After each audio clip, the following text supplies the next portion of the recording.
What is CPR? It's a life-saving skill that is performed when the heart stops from pumping. Doing the compression, what you're doing is you are the one who is doing the function of the heart. You're assisting the heart to pump mechanically. That is, you're the one who is circulating the blood of this patient. And in our today's video, we'll be focusing on hands-only CPR. When are you supposed to do the hands-only CPR? In a situation that it is not safe for you to do the mouth-to-mouth, either because of secretions or you're not sure that there's high chances that you think you can be exposed. Why hands-only CPR? Research has revealed that when the heart stops, it's not that you have 0% of oxygen in your blood. But the problem is even that little oxygen that you have in your blood is not circulating. And that's why you need to start the CPR. When you're starting the CPR, then you'll be circulating that little oxygen. And that is sufficient enough to buy time until the ambulance arrives. I know it's not so simple doing CPR for too long, but in this video, I'm taking you through how can you do it, which are some of the secrets in doing the CPR so that you can perform it for a long time. Remember, you'll be doing when you start it. We normally say, don't stop the CPR until you see the word stop. Watch at the end. I'm taking you through how do you, when you're saying stop, what does stop in CPR mean? So your first thing is you want to tap this person and check if he's responding. Again, if this person is not responding, what you do is you activate the EMS system. Call for the ambulance. Then as a first aider, what you do is, remember you learned about ABCs. You want to ensure that you open the airway. For first aider, it is A, B, and then CPR immediately. That we understand that as a first aider, sometimes it may be a challenge for you to locate for the pulse. But most of the time, when you have there's no breathing, then we highly recommend you start the CPR. But okay, you can go ahead and check for the pulse. But again, don't waste time if the person is not breathing. If you cannot verify for a pulse, as long as you've confirmed there's no breathing, and if you open the airway, immediately start the CPR. How do you do the CPR? Let's get it. The step is, first you need to locate the center of the heart. A big portion of the heart is at the center. 95% of the world population, their heart is slightly elevated to the left. Slightly elevated to the left. That is, this way you have the heart, but it is slightly elevated. This way you have the apex. The biggest portion is here at the heart, not at the apex. So your job is to locate where the heart is, and then what else? That is at the center. So how can you do that? You can use the nipple line, and then just here, come over the patient.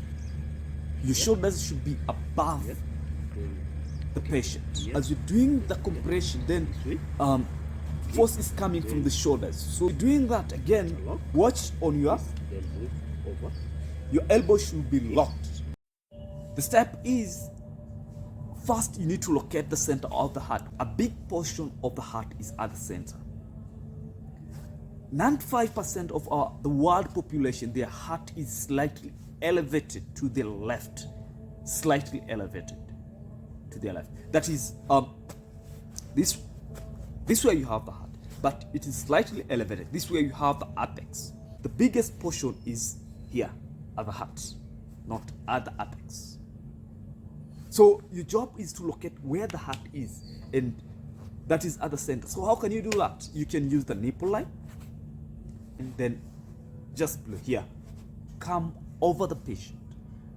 Your shoulders should be above the patient. As you're doing the compression, then force is coming from the shoulders. So doing that again, watch on your elbow should be locked.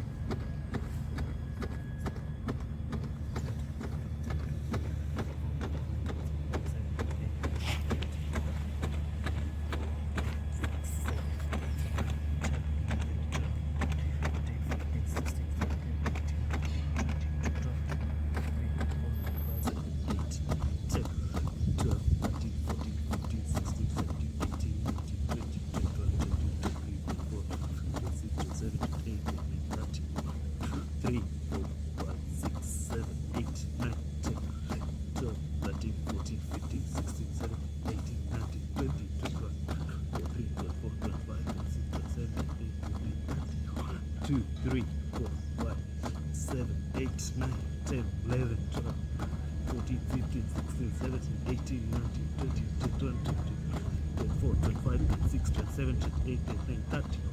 2, 3, 4, 5, 6, 7, 9, 10, 11, 12, 14, 15, 16, 17, 18, 19, 20, 22, 23, 24, 25, 26, 27, 28, 29, 30.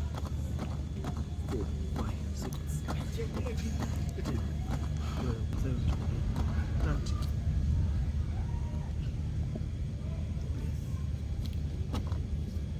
Let's say don't stop the CPR until you see the word stop. What about the stop in CPR? S stands for signs of life. When you see their signs of life, either this patient coughs or you realize that as you're doing the CPR, the patient moves, or normally after 2 minutes you need to reassess. When you reassess, you see there's a sign of this person is breathing or there's a pulse or something like that. You need to stop CPR. T is for transfer of care. That when you do the CPR, after 2 minutes, we highly encourage that if you're a team, we want to change the compressors. So when you change the compressors, you're the one, as a first aider, you'll have stopped the CPR, but someone is taking over. That for the patient, CPR is ongoing, but you're the one who stopped. Or in a situation that you find that the medics comes, that the paramedic or the EMT arrives, then of course you'll hand over this patient to them. Next is O. In O, we say that when you're out of breath, that you're too tired. If you're tired, you don't have to continue with the CPR. Even if you continue, if you're too tired, compression will not be effective. Because when compressing the chest, it has to go 5 centimeters deep or 2 inches. When you're too tired, it's not effective. Let's move to P. In P, what we say is physician order. Sometimes you can have a doctor on the site, and then normally after reassessing, this person can tell you, no, it's time, let's stop the CPR. Of course, as a first aider, once a physician has told you that stop the CPR, then stop the CPR. And the other situation where you're not even supposed to start the CPR, especially when this patient has a DNR order. Of course, the DNR order is it should be our topic in our next discussion. Do not resuscitate order. And for such patient, you start the CPR for this patient. This is the patient that normally you save the patient life, and then he has the right to sue you for saving his or her life.